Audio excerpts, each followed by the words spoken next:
नमस्कार। आप देख रहे हैं धुरंधर टाइम्स। आपके साथ मैं हूं पूर्णिमा।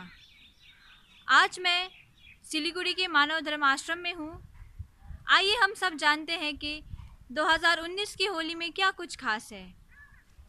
इस संस्था के प्रभारी महात्मा तारकेश्वरानंद जी से हम कुछ जानने का प्रयास करते हैं। महात्मा जी, धुरंधर टाइम्स में आपका स्वागत है। महात्मा जी, धुरंधर टाइम्स के दर्शक आपसे जानना चाहते हैं कि इस संस्था में होली किस प्रकार मनाई जाती है।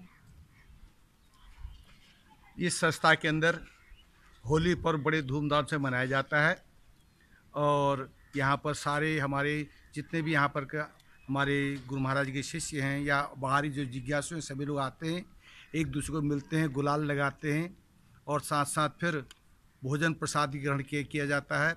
इसके बाद फिर सब मिलजुल करके होली पर्व के उपलक्ष्य में बड़ा सत्संग रखा जाता है और सब हिल मिल करके सब लोग भजन गाते हैं, होली बनाते हैं, एक दूसरे को गुलाल लगाते हैं और भाईचारा का संदेश दे करके सभी संत महात्मा और सबको जो है सत्संग सुनाते हैं, आध्यात्मिक ज्ञान देते हैं। साथ साथ जो भक्त प्रहलाद ने जिस आत्मा के ज्ञान को जान करके, अपनी चेतना को जान करके, विकास करके जिस तरह सत्य को प्रकट किया, नरसिंह भगवान को प्रकट किया, ठीक इसी तरह हमारे गुरु महाराज जी भी उस आत्मज्ञान को देकर हमारी चेतना को जगा करके और उसको कैसे विकास किया जाए इसी के ऊपर सत्संग किया जाता है।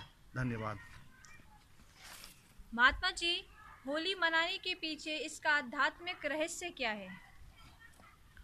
इसका आध्यात्मिक रहस्य यही है कि जब भक्त प्रहलाद आध्यात्म मार्ग में अडिग रहा, उसको अनेकों कष्ट दिए गए और हर तरह से उसको अपने मार्ग से फेल करने के लिए अनेक यातनाएं सहन करनी पड़ी।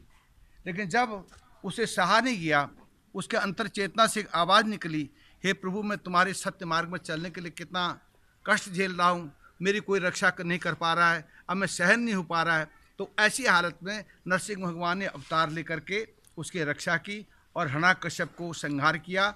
और जो होली पर्व है, सत्य पर असत्य पर सत्य की विजय है, इसलिए इस पर्व को अनादिकाल से भगवान राम, भगवान के सभी महापुरुषों ने मनाया और आज भी हम लोग इस पर्व को मनाते जा रहे हैं। धन्यवाद।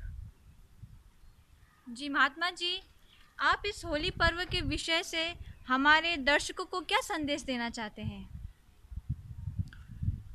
मैं तो केवल इतना ही संदेश देना चाहता हूं कि होली पर्व हर साल मनाया जाता है और आगे भी लोग मनाते रहेंगे, पर इस पर्व को मनाने के बाद हम आपसी भेदभाव को भूल करके, जैसे आज सबको रंग लगा रहे हैं, आपस में बैठ के भोजन कर रहे हैं, एक साथ बैठ रहे हैं, गले मिल रहे हैं, इसी तरह हम समाज के अंदर एक ऐसा सौहार्द पैदा करें होली पर्व से। और हम यह एक भारत में ही नहीं, अपने समाज में नहीं, पूरे विश्व के अंदर एक ऐसा सौहार्द बनाएं कि जिससे एकता का प्रतीक बने। क्यों, होली जो पर्व है एकता का प्रतीक है और सब समाज मिल करके हम जब एकता का परिचय देंगे तो हमारा परिवार भी सुखी होगा, हमारा समाज सुखी होगा, हमारा देश सुखी होगा, पूरा विश्व सुखी होगा और हमारा देश और हमारा समाज पूरे विश्व के अंदर उदाहरण का प्रतीक बनेगा। इसलिए इसी शुभकामनाओं से मैं होली की सबको बधाई देता हूँ। धन्यवाद महात्मा जी।